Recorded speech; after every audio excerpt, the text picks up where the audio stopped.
animals that come into our wildlife hospital almost always just come from members of the public. The 6,500 animals actually brought right to our door into the hospital. And many people are finding these animals injured on the side of the road. They find them, swallowed fishing hooks down at the beach. So, it's the public, and we really are a community wildlife hospital. We're finding that every year we're increasing by more than 1,000 animals annually. So it was only 3 or 4 years ago we were admitting 3,000 animals, and now we're admitting 6,500 animals. That really is costing us quite a lot of money to keep up. Our hospital doesn't get any government funding. We survive on the generosity of donations and through sponsorships, and it's becoming increasingly a real battle for us there to keep up with the costs that we're incurring through treating these wildlife. So we need help. We need people to donate money towards us, and we need people to help donate their time to us as well, because it really is becoming more and more desperate, and we need to provide this service to the wildlife, because sadly these animals that are coming in almost always are due to injuries that humans have caused in one way or another. They might have been hit by a car, these animals might have been attacked by a dog or a cat, they might have had fishing line wrapped around them, they may have flew into a window, they may have actually got caught on a barbed wire fence. So these animals are all getting injured because of people, so we owe it to the animals to treat them and get them back out. This is a seagull that we've got here that came into the hospital yesterday with its leg really messed up, and almost certainly what happened was there was some fishing line wrapped around the leg, which tends to happen, and that's constricted the blood supply, and basically his foot's died off, and when that starts to happen, the foot kind of gets pins and needles and gets a bit painful, and then they often chew at the leg themselves, so his foot's quite messed up. Seagulls are, they survive well on one leg. There's a lot of one-legged bandit seagulls out there doing fine, hassling everyone for their chips down the beach. So this guy, I'm quite confident, he's been surviving on one leg for a little while, so I don't think he's going to have any big issues, Well, what I'm doing is just, this foot here is just a little bit puffy, so I'm just giving a bit of a massage. Just checking the stitches underneath here, and just going to give him some injections as well. He does have a crack on the top of his shell there, and it's actually pretty stable, so we haven't wired it together. So it's looking pretty good. Have wire on them to keep it if it's fairly loose, but this one's really set quite well. So. Is that the sort of typical injury that we come into? Yeah. They're quite often hit by a car. They're usually travelling on the roads on their way somewhere to lay eggs or find another water hole. So usually, unfortunately, find the cars. All right, I might turn him around. I'm going to give him some injections on the other side. Okay, this might sting a bit, so he might put his head out. The outside round for rehabilitation animals. So at the moment, I've probably got about 15 turtles. What sort of other animals come into the centre?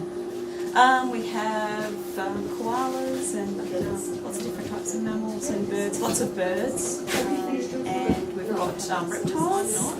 All the people with green shirts are, so we need lots of volunteers to help us run the place.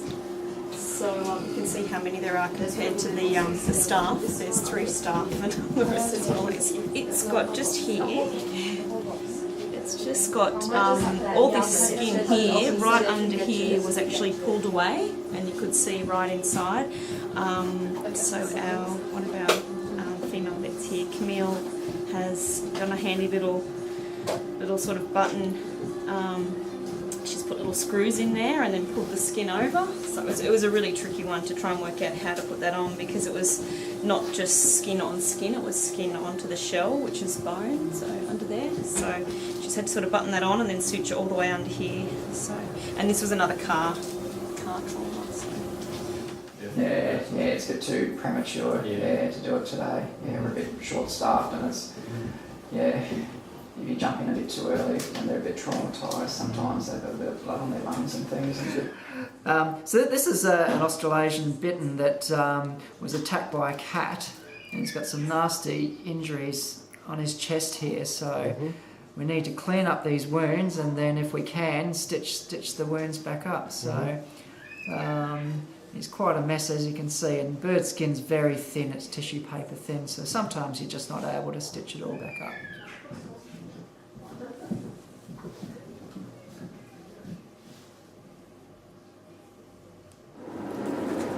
together quite nicely.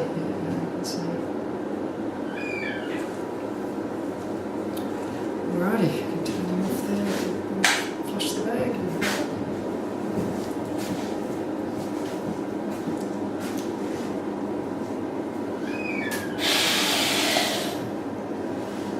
And what we're giving here is an antibiotic injection and a pain relief for him. So it'll be really important. This guy has a lot of antibiotics over the next 5 days. The risk of infection is very high from cat attacks, and of course something like this is really painful. So we'll have him on some good pain relief. But these guys are quite fragile in the hospital, but he's improved dramatically overnight with the intensive care he's had. So I think he's got every chance of doing really well and getting back out with his mates, and in 2 or 3 weeks' time, hopefully.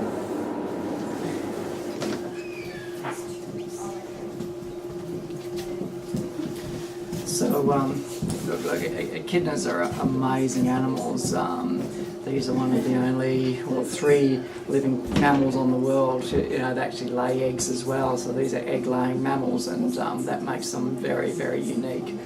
They're actually quite widespread throughout Australia, and these guys will live from desert areas into snow-covered alpine areas. So they really are Australia-wide, but you rarely, if ever, see them because they're very nocturnal and they're very secretive. So, but look, they're incredibly special animals, and there's very, very little known about them. We're fortunate here at Currumbin Sanctuary because we have a dedicated echidna research facility, and we do an awful lot of work on them. And we've come across some amazing discoveries with the way they control their body temperature and the way they breed. There's really been nothing known about it. So, but sadly, we see a lot of them do come in hit by cars. It's our typical presentation. Sometimes we get them in attacked by dogs, but usually the echidnas come off better off than the dogs. So, but it's these hit by car ones, inevitably they fracture their beak because their instant response to danger is to curl up in a ball, but the last little bit to get into that ball is their beak, so the beak tends to be the bit that gets broken. So when these guys come in hit by a car, we tend to take x-rays and do ultrasounds and do blood tests and do the whole works with them because they really are quite special little guys. So this is the x-ray from our echidna, and look, it's great. This is the beak here. There's no fractures in the beak, so really it's just a superficial graze on his beak, and this little guy's going to be fine. He'll probably need to stay with us for about a week. Because the beak's very sensitive and they actually use it to find their food, we want it to be perfect before he's released. But look, this is one of the very lucky ones. We often get beak fractures and they can get a bit tricky to repair, but it's a great outcome for this guy.